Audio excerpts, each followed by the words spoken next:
Hinihikayat ni Akane ang Japan na gamitin ang impluwensya nito para kumbinsihin ang iba pang Asian member countries na manatili sa ICC. Inihayag ng Chad ang pag-alis nito sa International Criminal Court o ICC matapos ang mahigit 2 dekadang pagiging miyembro nito. Nako, pulbus yan.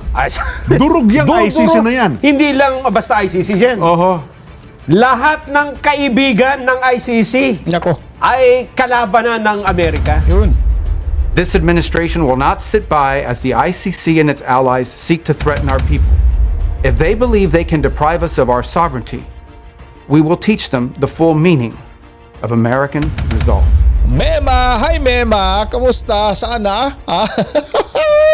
Napakayabang itong animal na ito. It is the Of the court's case, position the overview of the evidence. to let the witnesses speak, not the counsels, insofar as the evidence is concerned or conclusions of both fact and law. Sa kabuuan ng ebidensya, makitang hindi lang mga simpleng irregularidad ang nangyari. Objection, Your Honor. Malinaw Again, rito. objection, Your Honor. Honorable Ang De Lima, I would systematikong have to paraan. stop This you. is out of I would line. have to stop you at this point.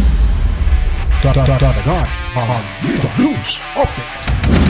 Ayun, kumusta mga kabalitaan? Na-miss nyo ba si Dan Agan?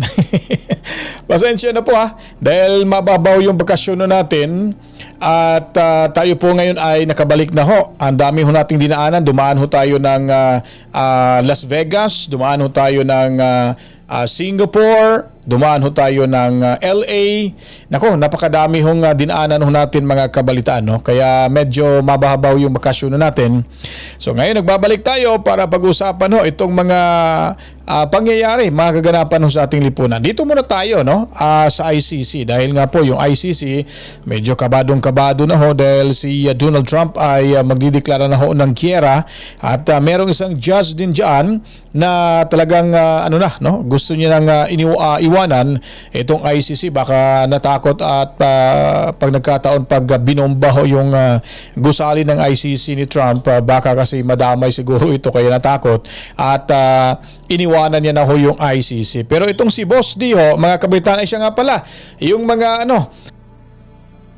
supporter ni Mima, no? Sana ba Mima? Kawawang nilangan. Pumasok ka kasi sa maling grupo, kaya ayon, tigok ka tuloy. Pero may investigasyon no, mga kabaitan pala na yung pagpatay o yung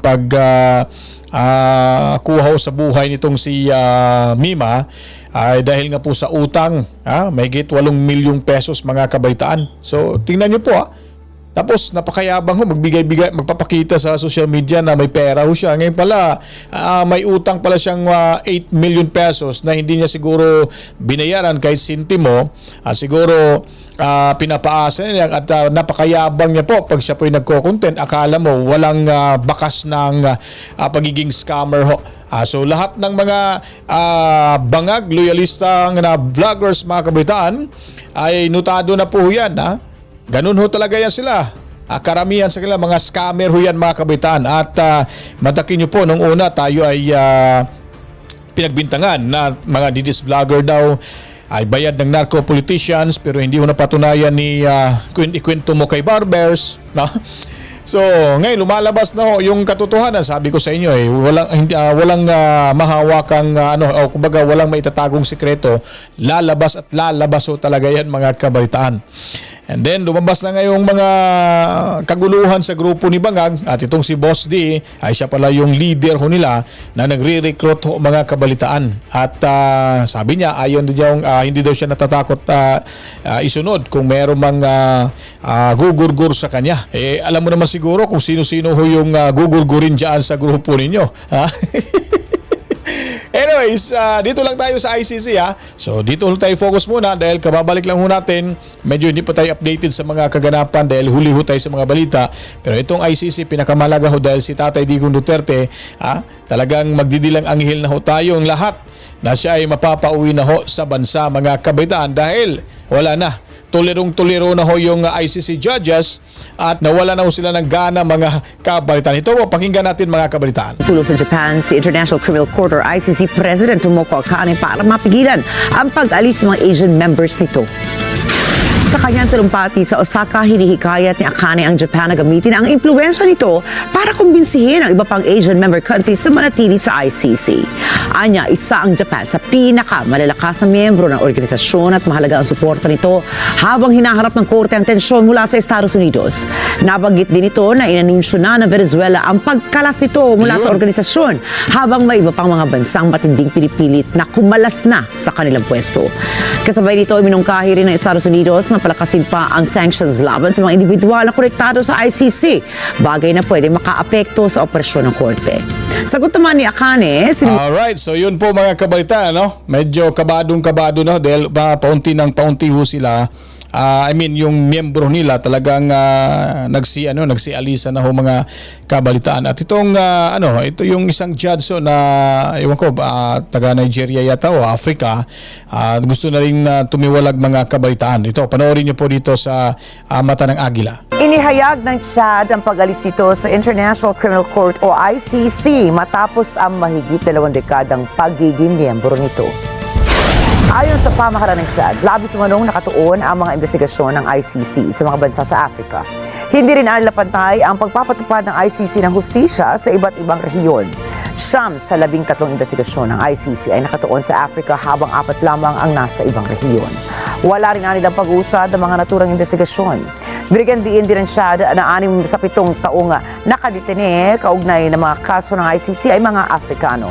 Dahil dito, nanawagan ng Chad sa iba pang miyembro ng African Union na isaalang-alang din ang pag-alis sa ICC. Giit ang pamahalaan, hindi nangangahulugan ang kanilang pag-alis at tinalikuran nila ang hustisya para sa mga biktima. Naniniwala sila na may sapat na kakayahan ang hudikatura ng Chad na Ayun, so wala na. Ang dami nang natatakot mga kabalitaan. So, ibig sabihin nun nito, tayo po ay may pag-asa kung makakabalik na si Tatay Digong Duterte mga kabalitaan. Dahil alam naman nun natin na yung ICC na yan ay napaka parang isipin ho natin na tiniko sa mga bansa ho na kung saan sila po ay kunyari gaya ho sa ginawa ni Tatay Digong Duterte na para linisin ang bansa, tapos may mga makakaliwang grupo, sila po ay talagang hindi ho patas sa magiging investigasyon ho nila. At pag may pera, may maleta, ay kakampihan ho nila. Gaya na ho sa nangyari ngayon nitong BBM administration na ito na ginamit yung pera ho para mga kabalitaan. May padala si Tatay Digong Duterte dyan sa The Hague, Netherlands. Itong balita ho ng saganang mamamayan, ito nakakatakot. Pag binomba ho itong gusali ng ICC, naku po, talagang mapupulbo ho sila dito mga kabalitaan. Kaya wag niyong subukan yung galit ni Uncle Trump. Pero parang may nilagdaan na yata itong memorandum na magkakaroon ho siya ng giyera laban ho sa ICC mga kabalitaan. United States of America, USA, ay nagdeklara po ng gera. Ba?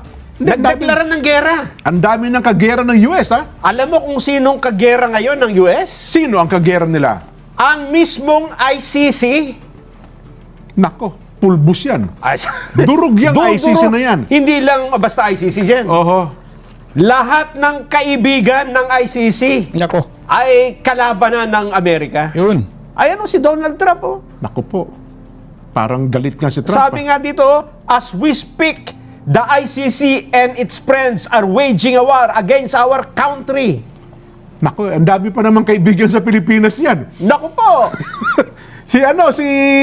Gusto mo magbanggit ako ng pangalan. Isumbong mo kay Trump. President Trump, kilala. Nako! Magpapadala po kami listahan.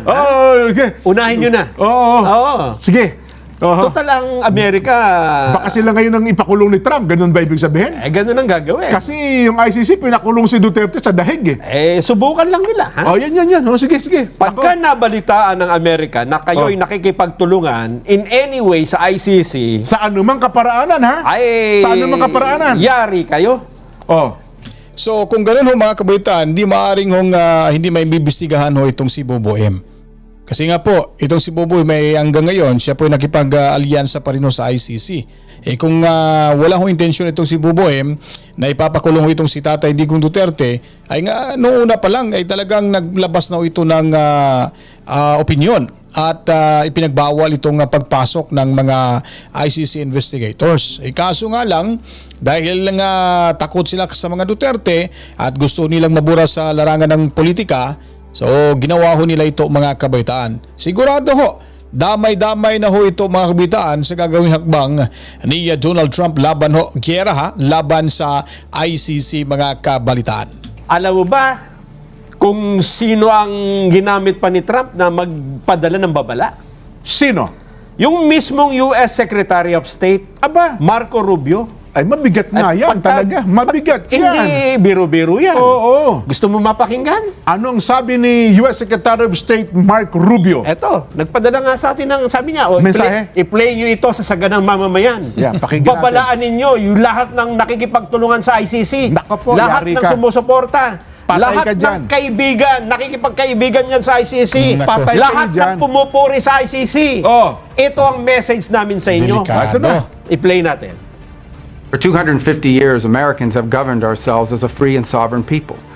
We choose our own leaders, we determine our own laws, and when we're accused of a crime, we stand for judgment before a jury of our own peers.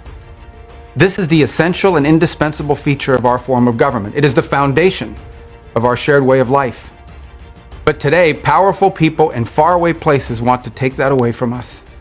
They believe that they should be in charge of your laws, of your country, your life, and they don't care whether or not you agree.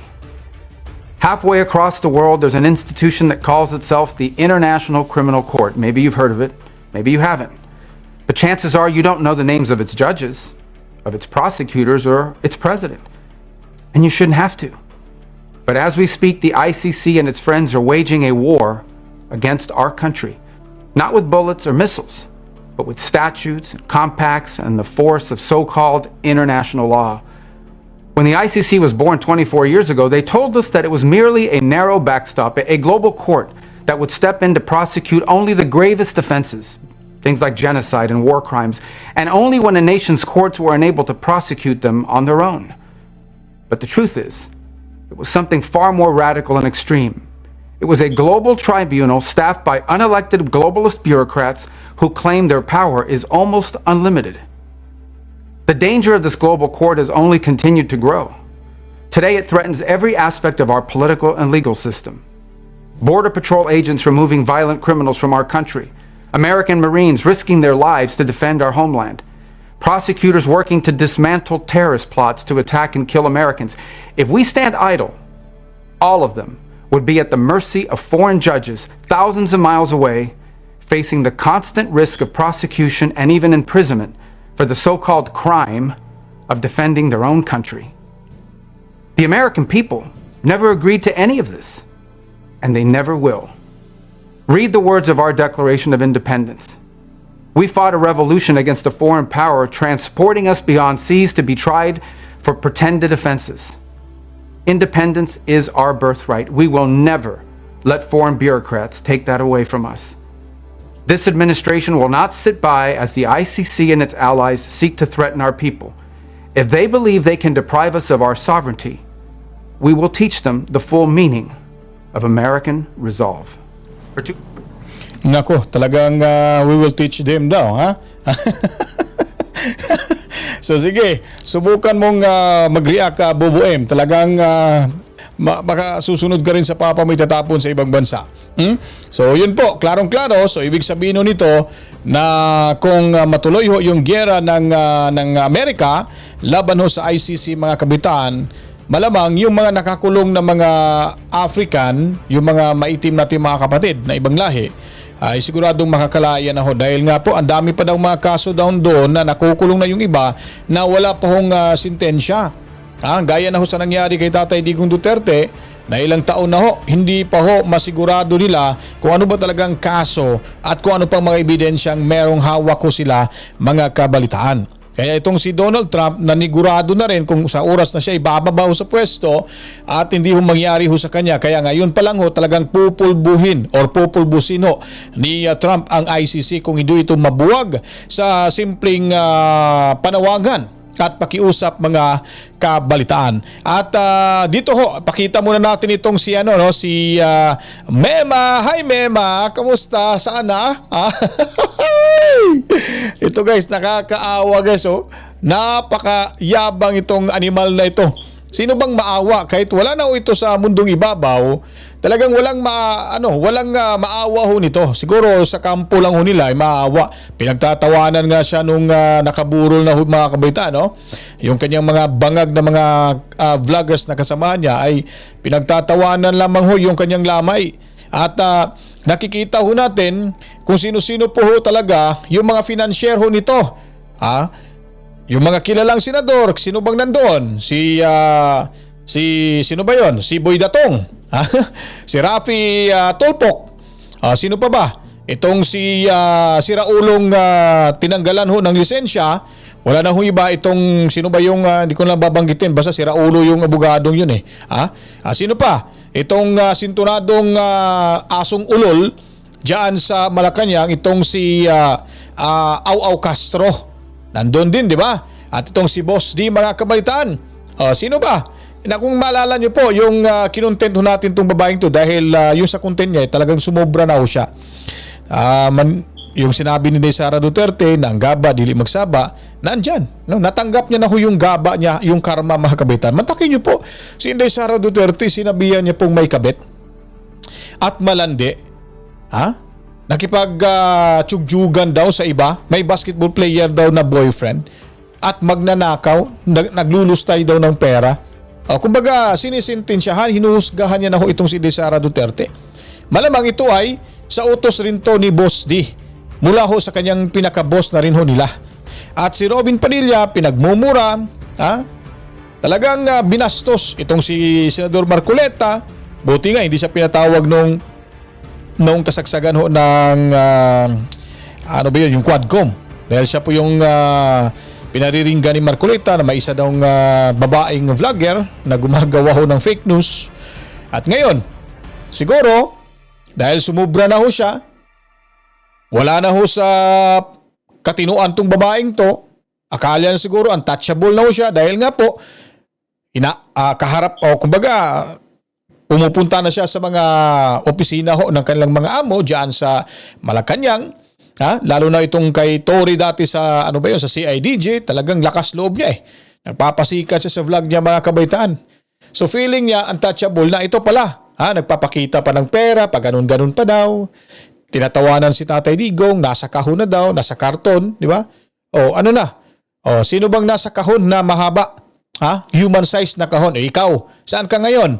Siguro yung kaluluwa nito ay talagang wala na. Hindi na to makakalabas sa impyerno dahil sunog na ho ito. Tripling na sinusunog ho yung kaluluwa nito sa impyerno. Kasi nga, bunganga pa lang nito, mga kabaitan. Nakala mo sumubo na ng 3 talong. Napakalaking bunganga. Tapos napakabasa yung bibig at ubod ng kasinungalingan. Basta pera yung pinag-uusapan. Hindi na ho sila nag-iisip na sila ay nakakasagasa na ho. Inapakan na ho yung karapatan ng kanilang mga tinitira. Ano ngayon? Itong si Boss D, mga kabaitan, hindi daw siya natatakot na siya ay isusunod. Malamang hindi ka natatakot dahil alam mo kung sino-sino naman sigurong isusunod sa grupo ho ninyo. Pero bago po tayo tutungo ho dito kay De Lima, ito pakinggan mo natin yung kabubuhan ni Au Castro, mga kabaitan. Ito, bobo talaga itong babae ito. Pakinggan nyo yung sagot niya dito. And nabanggit po ba sa inyo ng Pangulo kung ano po yung gains na makukuha ng Pilipinas sa paglo-launch? Di ba? Ano daw yung gains na makukuha ng Pilipinas sa paglo-launch ng rocket? Di ba? At alam naman natin kung matutuloy po yan, huwag niya pong ipagmalaki yan dahil hindi sa kanya yan. Ang gagastos niyan yung ang South Korea ho. Kung yung South Korea man ang mag-sponsor. Tapos aangkinin niya yan na, ito yung legacy ko. Ganun siya eh. Pati yung proyekto doon sa Davao, inaangkin niya. Mahilig mangangkin tong bangag na ito, na animal na ito, mga kabalitaan. Ito, pakinggan natin yung sagot dito ni Asong Ulol dyan sa Malacanang. Ng rocket. Ito po ay isang parte ng pag-asenso ng bansa. Common sense. Tingnan yung mukha. Di ba? Galit pa. Ewan ko pa dapat walang nakapuna ho rito dyan sa Malacanang mga kabitaan na kayo spokesperson ka ho ng Malacanang tapos ganun yung yung facial expression. Ganun ka magsalita. Very sarcastic talaga. Ha? Sarcasm yung kanyang, alam naman ho natin, yung kanyang ugali ho talaga. Nung hindi pa nga ito nasa gobyerno, talagang taklesa at bastos tong walang modo tong babaeng to. Yung mga sinasabi ho nito, talagang, ito, sa totoo lang, yung kanyang pagdidepensa kay Tatay Digong sa mga pagtatanong dyan sa Malacanang Press, talagang buwisit na ho ito mga kabaitan. Makikita mo talaga na hindi na ho siya happy dyan. Kaso nga lang, kailangan niyang tumagal ho dyan dahil sayang naman po yung benepisyo na kukuha niya. Ha? Doble yung bayad siguro nito. Bayad sa gobyerno na bilang isang undersecretary o baka may sideline po ito mga kabalitaan. Kasi talaga makikita mong napaka-unprofessional. Ito lang yung nakilala kong abogadang babae na pinaka-ubod ng kabubuhan. Mali-maling sagot. Sa harapan ng national television mga kabitan, lalo na ho sa social media. Punang-puna ho itong mga kabitan dahil sura pa lang ho nito. Ika nga, sabi ko nga kanina kay sino ba yun? Si Boss D na kahit wala pang nagawang krimen ay suspect na. Parang ganito rin mukha nito ni Sintonado Au Castro Asong Ulol dyan sa Malacanang mga kabalitaan. Dito ho tayo sa kanyang kapatid. Ito, yung kanyang kapatid na ubod rin ng katangahan at kabubuhan. Matandang hindi nagtanda ho mga kabaitaan. Tingnan nyo po, mukha pa lang parang ngumunguya na ho ng ng matitigas na bagay sa bibig niya mga kabaitaan. Parang may sinusubo lagi yung bibig nito ng candy mga kabaitaan. Akala nyo ano sinusubo.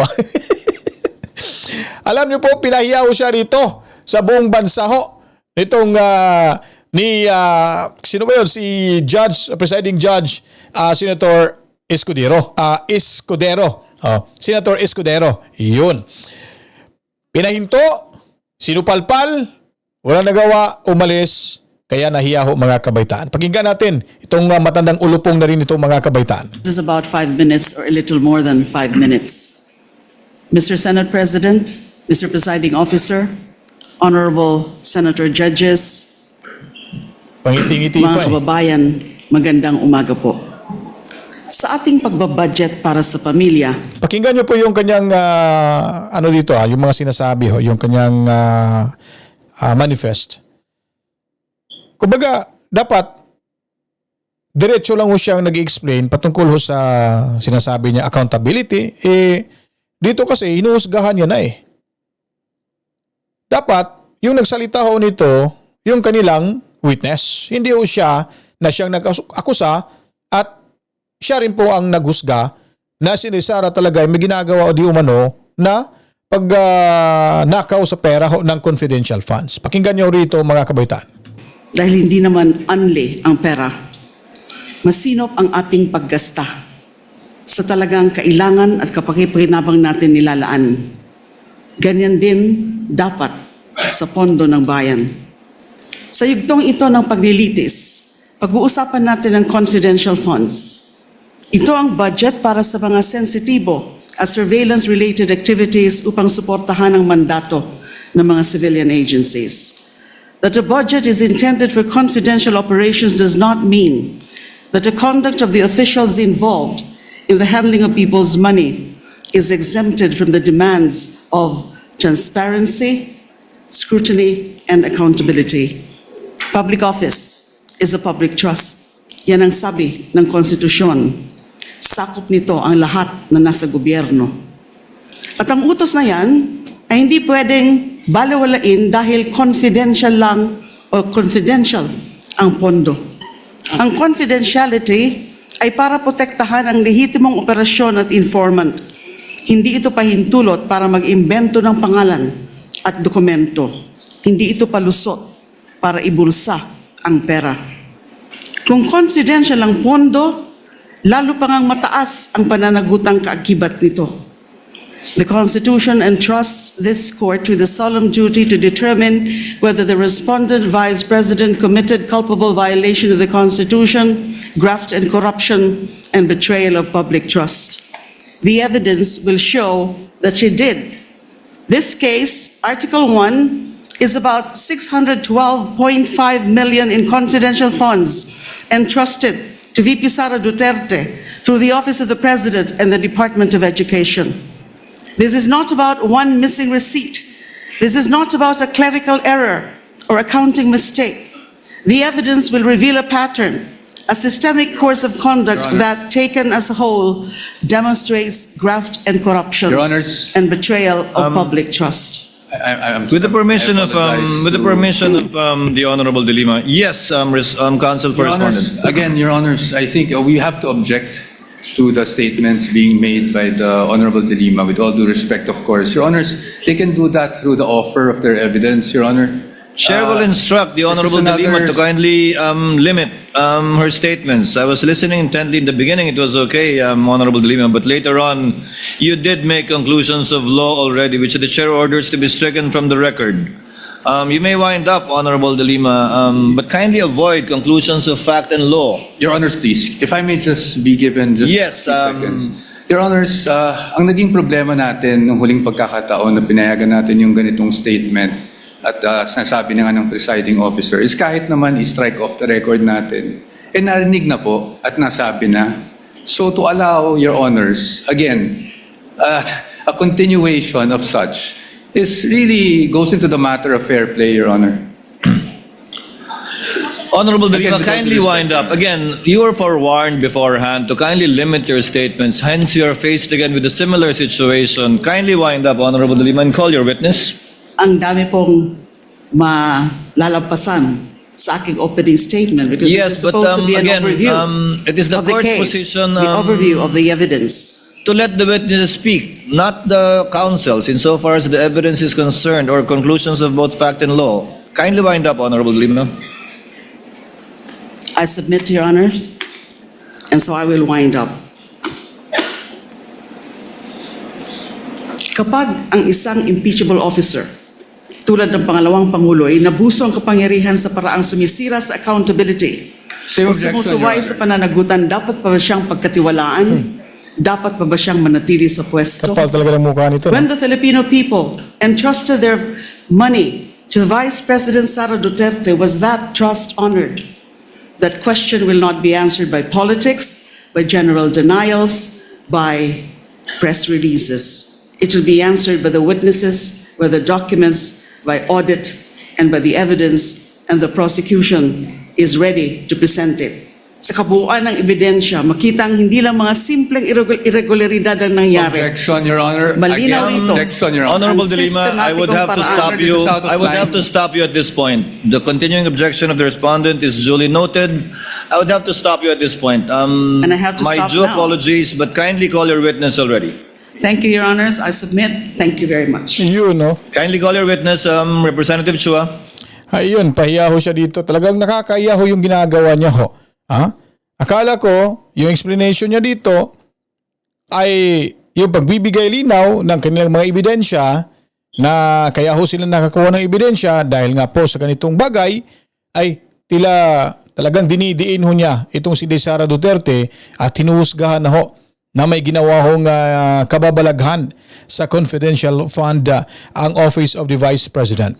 Kaya napakatalino ho yung mga, hindi naman to siguro mga matatanda yung defense team ni Inday Sara, napakabata pa ho pero napakatalas ho yung kanilang pag-iisip at talagang nilalampaso sila dito from day 1 to day hanggang day 11. Talaga mga kabaitaan, makikita ho natin na wala ho silang lusot sa cross-examination ng kanilang witnesses mula ho sa defense team ho ni Inday Sara Duterte, mga kabalitaan. Kaya kung nagustuhan niyo po mga kabalitaan itong ating video presentation, huwag niyo pong kalimutan, suportahan niyo rin po ang ating munting bahay Danagan Balita. At tayo po magbabalik para po sa mga kadagang impormasyon, balitaan. Dahil po ang Danagan Balita, mo komentaryo, mo latigo. To God be the glory. One more chip chip. Mwah. Peace out.